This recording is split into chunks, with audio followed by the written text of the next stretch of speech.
جانتے تھے۔ حضرات محترم، اس قرآن کی اہمیت ہم سب کے سامنے اجاگر ہے۔ اچھا، قرآن کے ساتھ قرآن ایک کتاب ہے، ایک تھیوری ہے، اور اس کا پریکٹیکل جو ہے وہ ذات مصطفیٰ صلی اللہ علیہ وسلم ہے۔ یعنی ہر کتاب ہوتی ہے، تھیوری ہوتی ہے، اس کا پریکٹیکل بھی ہوتا ہے، تو اس کا جو پریکٹیکل ہے وہ حضور کی ذات اقدس ہے۔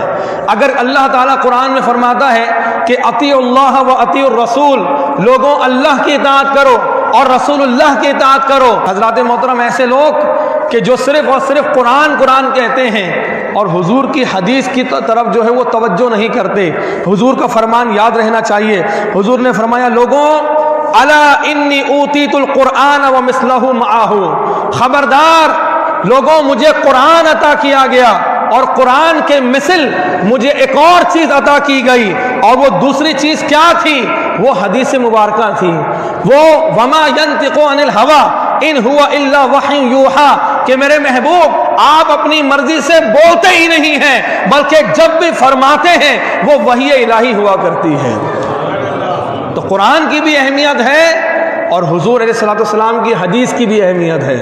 حضور فرماتے ہیں، لوگوں ان قریب ایسا ہوگا کہ کوئی شخص اپنے تخت پہ بیٹھا ہوگا، پیٹ بھرا ہوا ہوگا، اور وہ یہ کہہ رہا ہوگا کہ لوگوں قرآن کو لازم تھام لو، جو قرآن میں ہے اس کو حلال جانو، اور جو قرآن میں حرام ہے اس کو حرام جان لو۔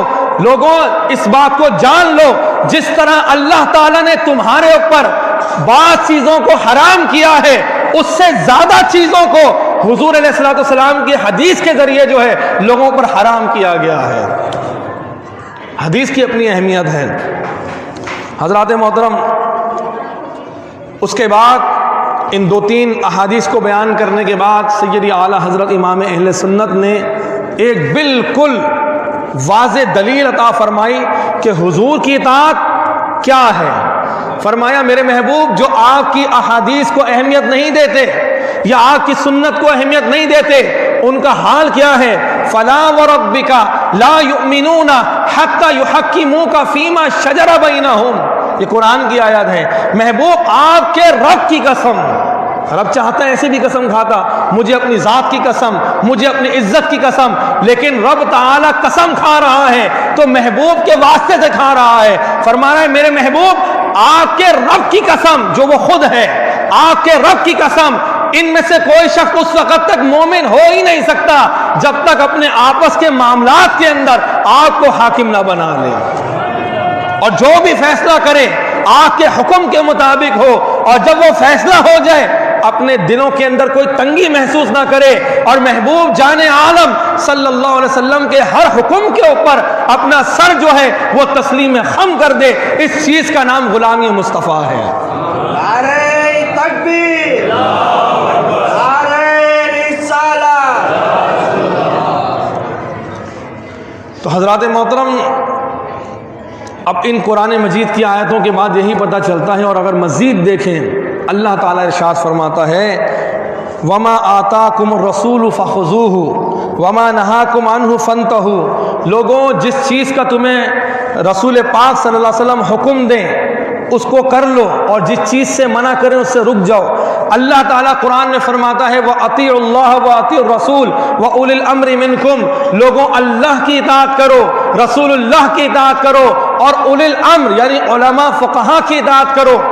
اللہ تعالیٰ ایک اور مقام میں ارشاد فرماتا ہے، مَن يُطِعِ الرَّسُولَ فَقَدْ أَطَاعَ اللَّهَ، جس نے رسول اللہ کی اطاعت کر لی اس نے بعینہ اللہ تعالیٰ کی اطاعت کر لی۔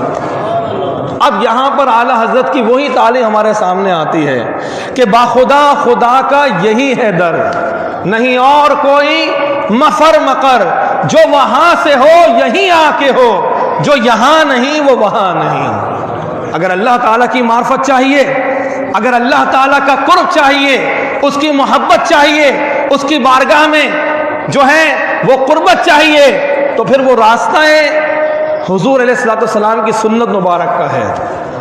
اور حضرات محترم، قریش گزرے ہیں ایک بہت بڑے عالم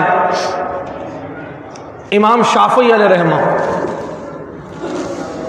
امام شافعی علیہ رحمہ فقہ شافعیہ جو ہے شافعی جو ہے اس کے بانی ہیں اور امام احمد بن حنبل کے استاد ہیں اور بڑے ایک عالم دین ہیں. یہاں تک کہ ایک حدیث مبارکہ میں آتا ہے حضور جان عالم صلی اللہ علیہ وسلم نے ارشاد فرمایا لوگوں لا تسب قریشن، لوگوں قریشیوں کو برا بلا مت کہو کہ قریشیوں میں ایک ایسا عالم آنے والا ہے کہ جو پوری دنیا کو پوری زمین کو جو ہے وہ علم سے بھر دے گا. امام جلال الدین سیوطی علیہ رحمہ فرماتے ہیں وہ شخصیت کوئی اور نہیں حضرت امام شافعی علیہ رحمہ ہیں. امام شافعی علیہ رحمہ ہیں. امام شافعی علیہ رحمہ آپ سے کسی نے اس بارے میں ایک مسئلہ پوچھا کہ حضور یہ بتائیں کہ اگر کوئی شخص حالت احرام میں ہے اور کیا وہ زنبور کو مار سکتا ہے؟ یعنی ایک پرندہ ہوتا ہے جیسے کیڑا نما ہوتا ہے، کیا اس کو قتل کر سکتا ہے کیونکہ احرام میں منع ہوتا ہے؟ جو مار دی اس قسم کی جو چیزیں ہوتی ہیں ان کا منع ہوتا ہے، لیکن جو موذی چیزیں ہیں ان کو مارنے کا حکم ہے. تو اس شخص نے حضرت امام شافعی علیہ رحمہ سے یہ پوچھا. اس سے پہلے امام شافعی علیہ رحمہ نے اس بات کا اعلان کیا تھا لوگوں تم کو جو پوچھنا ہے پوچھ لو، میں تمہیں اس بات کا جواب قرآن سے دوں گا، جو پوچھنا ہے پوچھو. تو ایک شخص نے یہ مسئلہ پوچھ لیا. اب بظاہر تو قرآن میں نظر نہیں آتا کہ زنبور اگر حالت احرام میں بندہ ہے تو زنبور جو ہے خاص کیڑا پرندہ ہے اس کو مارنا جائز ہے یا نہیں جائز ہے. تو علماء جانتے ہیں کہ جواب کیسے دیا جاتا ہے اور علماء جانتے ہیں قرآن و سنت کا علم کیا ہے. امام شافعی علیہ رحمہ نے اس کا جواب دیا. اب جواب سنیے.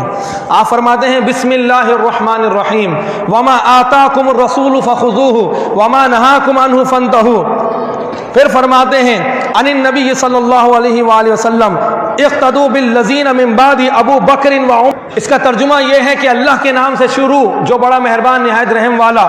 لوگوں قرآن کی آیت پڑھی جو تمہیں رسول پاک صلی اللہ علیہ وسلم دیں اس کو لے لو اور جس چیز سے منع کریں اس سے رک جاؤ. اور اس کے بعد فرماتے ہیں کہ حضور علیہ السلام نے ارشاد فرمایا لوگوں میرے اس دنیا میں رخصت ہونے کے بعد تم پر لازم ہے کہ تم پیروی کرو ابو بکر کی، تم پیروی کرو عمر بن خطاب کی. اور پھر فرماتے ہیں حضرت عمر بن خطاب رضی اللہ تعالیٰ عنہ نے یہ حکم ارشاد کیا کہ اگر کوئی حالت احرام میں ہے اور زنبور کو مارنا چاہتا ہے کہ وہ ایذا دے گی تو اس کو